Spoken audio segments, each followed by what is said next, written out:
Elvira, mi padrastro, un ex policía jubilado que llevaba su antigua autoridad como un traje barato y mal ajustado, se sentó en el estrado con total tranquilidad. Se inclinó hacia el micrófono con una sonrisa de suficiencia dibujada en sus labios mientras se dirigía al fiscal militar. Fue un trágico accidente, dijo, su voz goteando una sinceridad ensayada que yo conocía demasiado bien.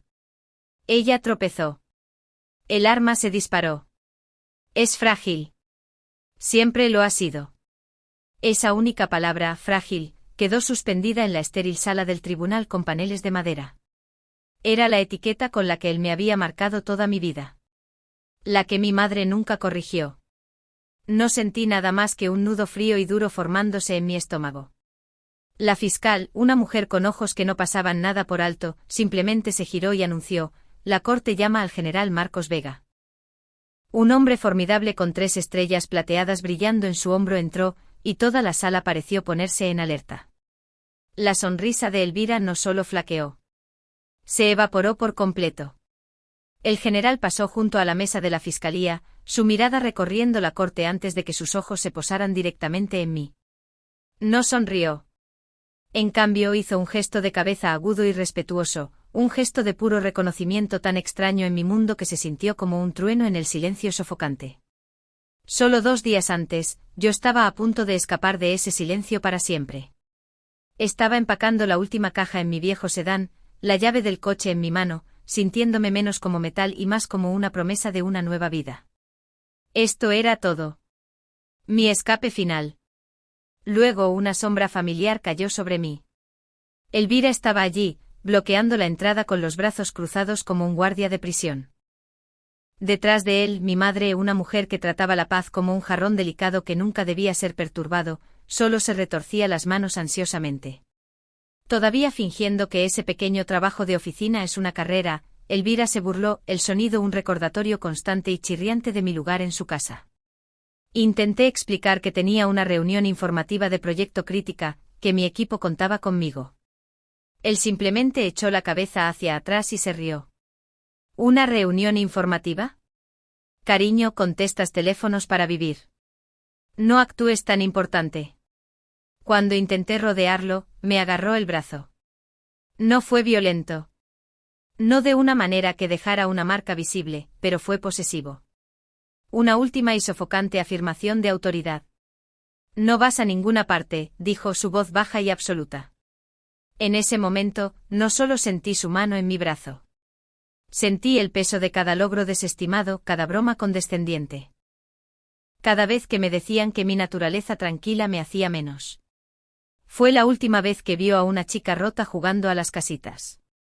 Él no sabía que mi pequeño trabajo de oficina requería una autorización de seguridad más alta que la de un gobernador de comunidad autónoma, o que su intento de controlarme desencadenaría un protocolo que él no podría comprender. Para entender cómo su mundo se hizo añicos en esa sala del tribunal, tienes que entender el silencio en el que vivía y los secretos que guardaba. Para ellos, mi vida era una narrativa que ya habían escrito. Era una historia tranquila y pequeña, y se sentían cómodos con ella. Recuerdo una cena de domingo, el aire denso con el olor a pollo asado y reglas tácitas. Elvira estaba presidiendo la mesa como de costumbre, contando por 10ª vez una historia sobre una pequeña condecoración que había recibido hacía una década. Pulía la memoria hasta que brillaba, un testimonio de una vida de acción e importancia. Entonces mi madre, tratando de incluirme, mencionó el premio profesional que había recibido. Era una placa pesada y discreta que yo había dejado tontamente en la mesa auxiliar. Elvira la recogió, pesándola en su mano como si quisiera medir su significado. Entrecerró los ojos ante el sello oficial del gobierno. ¿Para qué es esto?, preguntó, aunque ya se lo habían dicho. Antes de que pudiera responder, sonrió con suficiencia. ¿El mejor uso del juego del silencio? La broma cayó con un golpe sordo. Mi madre soltó una risa forzada y tensa, el sonido de una mujer desesperada por mantener la paz. Elvira, sé amable, reprendió suavemente, luego se volvió hacia mí. Ariadna, solo nos preocupamos. Tu sordera, esta pequeña vida tranquila. Solo queremos que estés a salvo. Dijeron a salvo, pero yo sabía que querían decir pequeña. A sus ojos mi silencio era un espacio vacío, una debilidad, una discapacidad que me definía como algo frágil e indefenso. No podían imaginar un mundo donde el silencio fuera un lenguaje, y mucho menos un arma. Ese mundo era mi realidad.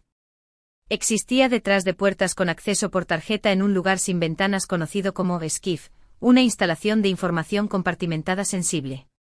El único sonido era el zumbido bajo y constante de los servidores y el aire filtrado. Era el lugar más silencioso de la Tierra, y era donde yo era más poderosa. Recuerdo mirar una pantalla enorme observando la imagen granulada y silenciosa de un dron a miles de kilómetros de distancia. Mostraba una negociación hostil. Dos figuras en un patio polvoriento. El audio era inútil y mis colegas, algunos de los analistas más brillantes del mundo, estaban completamente perplejos. No veían nada. Pero yo no estaba escuchando. Estaba observando. Mis ojos lo captaron, un movimiento sutil y fugaz de la mano izquierda del objetivo, casi oculto por los pliegues de su ropa. No era un tic nervioso. Era un lenguaje. Me incliné hacia adelante, mi mente acelerada, descifrando la gramática de una conversación silenciosa y mortal. Mientras los expertos veían un punto muerto, yo veía un diálogo oculto. El pulgar dibujado por la garganta no era una amenaza. Era una confirmación. El ligero golpecito de un dedo índice contra la muñeca no era un gesto aleatorio. Era una designación de objetivo. Me volví hacia mi jefe de equipo y mis manos comenzaron a moverse, signando con una velocidad y precisión que nunca verían en la mesa de la cena. No está negociando, signé. Está usando un dialecto regional. Está dando órdenes de matar. Código de activo, víbora. Autentificar ahora. En cuestión de minutos, se evitó una emboscada catastrófica. Mi jefe, un director de inteligencia senior que rara vez mostraba emoción, se acercó y miró el informe actualizado y luego a mí. No dijo una palabra. Solo hizo un profundo y único gesto de respeto. En mi mundo ese gesto silencioso era más fuerte que cualquier ceremonia de metal. En esa habitación, no era la chica frágil que necesitaba ser protegida. Era la experta. Era el activo. Era la que veía la verdad cuando todos los demás eran sordos a ella. Esta era la dualidad en la que vivía. En casa, era una fuente constante de suave preocupación. Una niña discapacitada en el cuerpo de una mujer. Mi silencio era un problema que debía gestionarse. En el trabajo, mi percepción única del mundo, nacida de ese mismo silencio, me convertía en un activo invaluable para la seguridad nacional. Escuchaba la voz de mi madre en mi cabeza poniendo excusas para la crueldad de Elvira. Solo quiere lo mejor para ti, decía. Puede ser mucho, pero su corazón está en el lugar correcto. Sus palabras se sentían como una fantasía, un intento desesperado de reconciliar al hombre con el que se casó, con el que yo tenía que soportar. Pero su corazón no estaba en el lugar correcto. Estaba lleno de una necesidad de sentirse grande haciéndome sentir pequeña. Ellos vivían en un mundo de opiniones ruidosas y palabras vacías. Yo vivía en un mundo donde un solo gesto silencioso podía significar la diferencia entre la vida y la muerte. La noche que apretó el gatillo forzó a mis dos mundos a colisionar. La discusión en la entrada no fue como las otras. Cuando me agarró el brazo, algo dentro de mí finalmente se rompió. Me defendí, un acto desesperado e instintivo de desafío. Por un segundo su rostro mostró sorpresa, la expresión de un hombre cuya autoridad nunca había sido cuestionada. Esa sorpresa rápidamente se convirtió en rabia. Me dijo que me enseñaría respeto, y luego sacó el arma que siempre llevaba, la que era un símbolo del poder que solía tener. Quería asustarme, volver a meterme en la caja que había construido para mí. Pero luego hubo un estruendo ensordecedor. Un sonido tan fuerte que lo sentí en mis huesos. Un dolor caliente y abrasador explotó en mi costado. Y el mundo se inclinó. Estaba en el frío hormigón del suelo del garaje. El olor metálico de mi propia sangre llenaba el aire. La rabia en los ojos de Elvira se había ido, reemplazada por otra cosa. Pánico. Pánico animal puro. Su cerebro de ex policía tomó el control inmediatamente. Los engranajes girando mientras comenzaba a construir su mentira. Casi podía oírlo pensar. El intruso desconocido, la lucha heroica, el trágico accidente. No había remordimiento en sus ojos. Solo cálculo. Supe entonces que tenía que salir. Su historia sería la oficial. Él era el oficial respetado y yo era solo la hijastra frágil e histérica. Le creerían. Así que me arrastré. Cada movimiento enviaba una nueva oleada de agonía a través de mí, pero me arrastré fuera del garaje hacia el aire frío de la noche. A través de una neblina de dolor, vi una figura al otro lado de la calle, un hombre paseando a su perro. No podía gritar. No tenía aire. Solo tenía mis manos. Levanté una resbaladiza de sangre y comencé a signar, mis dedos torpes y débiles. No era una súplica desesperada de ayuda. Era mi entrenamiento activándose. Era un informe. El hombre, que ahora sé que era el general Vega, se detuvo en seco. Sus ojos se abrieron no con confusión, sino con puro y absoluto reconocimiento. En el hospital, el mundo era un borrón de máquinas pitando y el olor estéril del antiséptico. Mi madre estaba allí llorando junto a la cama mientras un detective local escéptico intentaba interrogarme. Me negué a hablar. Las palabras eran el arma de Elvira y no lucharía contra él en su propio terreno. Simplemente pedí un teléfono. El detective suspiró pensando que era una víctima perdida en el trauma. No tenía idea de lo que estaba a punto de hacer. No llamé a un abogado. No llamé a un amigo. Marqué un número seguro de 10 dígitos que tenía grabado en mi memoria. Un número que recé para no necesitar nunca. Mis dedos temblaron mientras escribía una sola frase codificada, enviándola al éter. No era un grito de ayuda. Era una activación. Elvira pensó que estaba lidiando con su hijastra histérica. No tenía idea de que acababa de agredir a un activo federal protegido y que un general de 3 estrellas era el testigo principal. Las ruedas de un sistema de justicia que él no podía intimidar ya estaban girando. La corte militar no se parecía en nada a los tribunales civiles que se ven en la televisión. No había caos ni gritos. Solo un silencio pesado y disciplinado, subrayado por la postura rígida de los oficiales uniformados. Este era un mundo de protocolo y procedimiento, de rango y consecuencia. Era la peor pesadilla de Elvira, y él ni siquiera lo sabía todavía. Se sentó junto a su abogado, un hombre con un traje arrugado que parecía completamente fuera de lugar, como un turista que se había metido en una sala de guerra. Pero Elvira a él todavía irradiaba una confianza engreída. Creía genuinamente su historia. Su ficción cuidadosamente elaborada del trágico accidente lo iba a salvar. Él era el héroe, el ex policía, y yo era la chica frágil. Al otro lado de la galería, vi a mi madre. Se veía pequeña y perdida. Su rostro una máscara de confusión y miedo. Sabía que se aferraba a la historia de Elvira con todas sus fuerzas porque la alternativa era admitir. Había pasado años permitiendo a un monstruo e ignorando a la hija que estaba sentada justo frente a ella. Por un momento sentí una punzada de piedad por ella. Había construido su vida alrededor de una paz frágil, y esa paz estaba a punto de hacerse añicos en 1.000.000 de pedazos. Pero el sentimiento pasó, reemplazado por una fría y tranquila determinación. No estaba nerviosa. Ya no estaba enojada. Solo estaba esperando. El sistema al que había dedicado mi vida ahora tenía el control. Y era un sistema construido sobre hechos, no sobre sentimientos. Entonces el general Vega fue llamado al estrado. Se movió con economía de movimientos, su uniforme impecable, las condecoraciones en su pecho, un testimonio silencioso de una vida de servicio y honor. Prestó juramento, su voz tranquila y firme, llenando la sala silenciosa con una autoridad inquebrantable. Elvira lo observó, un atisbo de inquietud finalmente apareciendo en sus ojos. Probablemente vio al general como un testigo más, alguien que corroboraría el caos de esa noche, apoyando sin saberlo su historia de una defensa heroica contra un intruso. La fiscal militar comenzó su interrogatorio, su voz aguda y precisa. «General, ¿puede relatar los hechos de esa noche?», preguntó. Él comenzó describiendo cómo me encontró. Saliendo de la casa arrastrándome, sangrando y en estado de shock.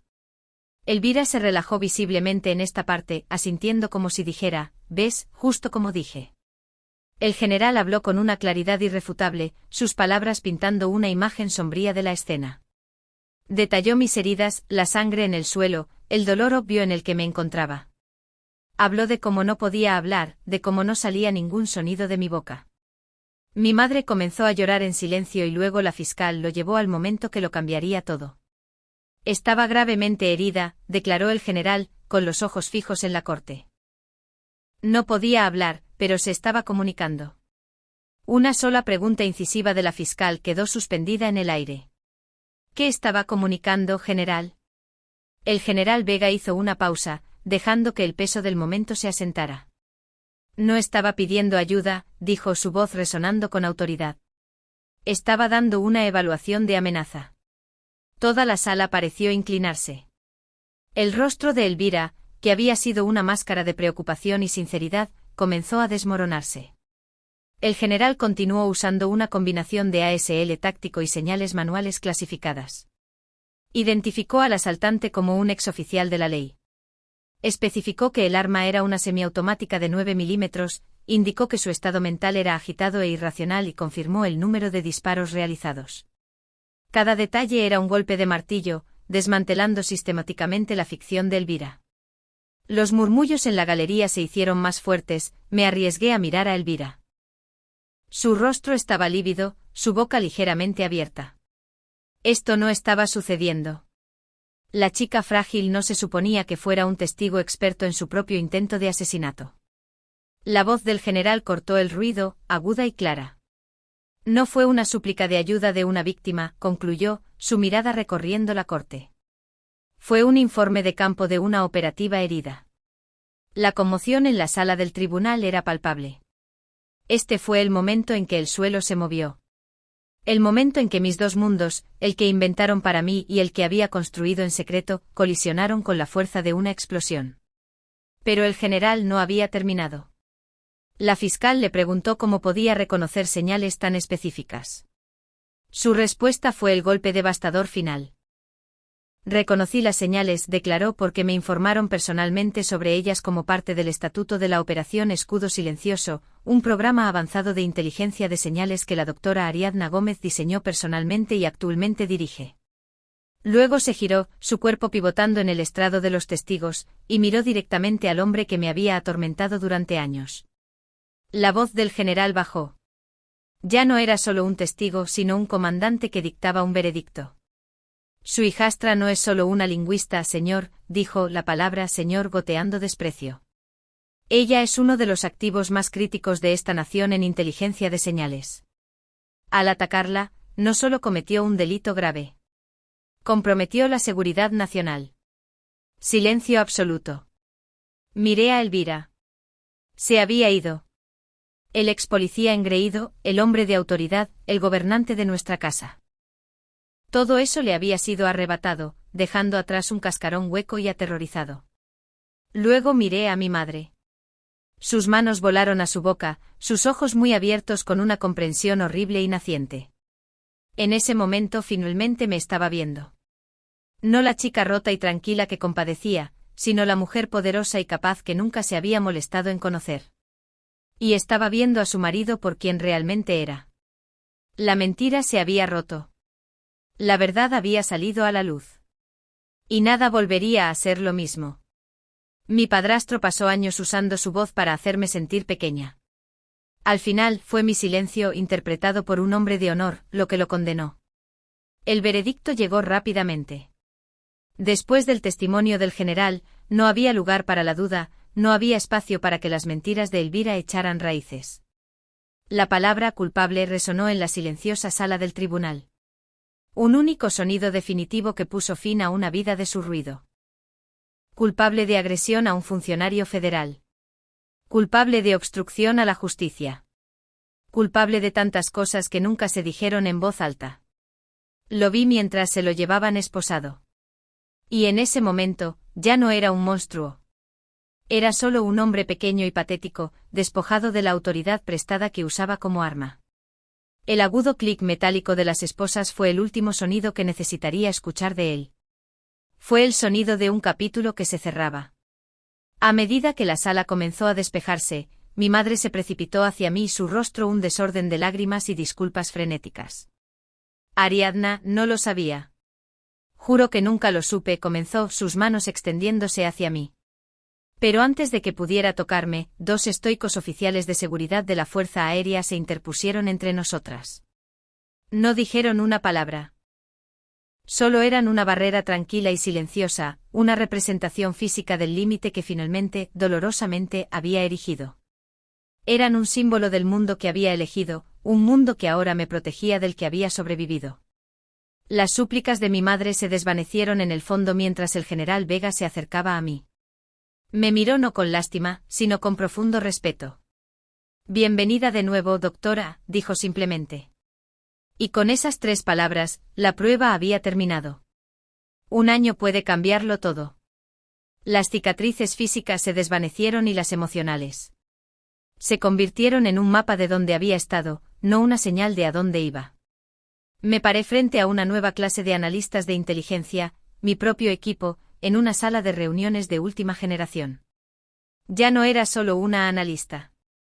Era la directora del recién formado Grupo de Trabajo de Inteligencia de Amenazas No Verbales. Muchas de las caras brillantes que me miraban eran sordas o con problemas de audición. Reclutadas específicamente por las habilidades lingüísticas únicas que el mundo alguna vez había descartado como una deficiencia. Aquí su silencio era su fuerza. Mi oficina era minimalista y limpia, un lugar de orden y propósito tranquilo. Un mundo alejado del caos emocional de la casa en la que crecí. Había aprendido que un legado no es algo que se hereda o se da. Es algo que se construye a veces en secreto con las partes de uno mismo que nadie más valora. Mi nueva vida se definía por un tipo diferente de familia. Una tarde estaba almorzando con el general Vega y mis jefes de equipo senior. La conversación fluía sin problemas, una cómoda mezcla de inglés hablado y lenguaje de signos español fluido. Había risas, debates sobre intercepciones de inteligencia y una camaradería fácil que se sentía más real y más solidaria que cualquier cosa que hubiera conocido. Era una familia forjada en el respeto mutuo y un propósito silencioso compartido, no en una obligación disfuncional. Miré alrededor de la mesa a estas personas brillantes que me veían exactamente como era, que valoraban mi mente y mis habilidades sin cuestionar. Una profunda sensación de paz me invadió. Esto era pertenecer. Esto era hogar. Más tarde ese día apareció una notificación en mi dispositivo de trabajo cifrado. Era un correo electrónico personal muy verificado que había sido aprobado a través de los canales de seguridad. Era de mi madre. Mi corazón no latió con fuerza. Mis manos no temblaron. Solo sentí una quietud tranquila y cansada. Miré el asunto que simplemente decía, por favor, Ariadna. Podía imaginar el contenido. Una carta larga y divagante llena de excusas, justificaciones y una súplica desesperada de un perdón que no tenía que dar. Por un momento consideré abrirlo. Un destello de mi antiguo yo, la hija que siempre se sintió responsable de los sentimientos de su madre. Pero luego respiré hondo. Su paz ya no era mi responsabilidad. La mía sí lo era. Sin leer una sola palabra, arrastré el mensaje a una carpeta de archivo segura. No lo eliminé. Simplemente lo archivé, un pedazo de un pasado que ya no necesitaba visitar. Luego volví a mi trabajo, al equipo que me estaba esperando, y una pequeña sonrisa genuina tocó mis labios. Mi paz era finalmente y completamente innegociable. Durante la mayor parte de mi vida, pensé que tenía que hablar para ser escuchada. Aprendí que el verdadero poder no está en el ruido que haces, sino en el impacto que tu silencio tiene en el mundo.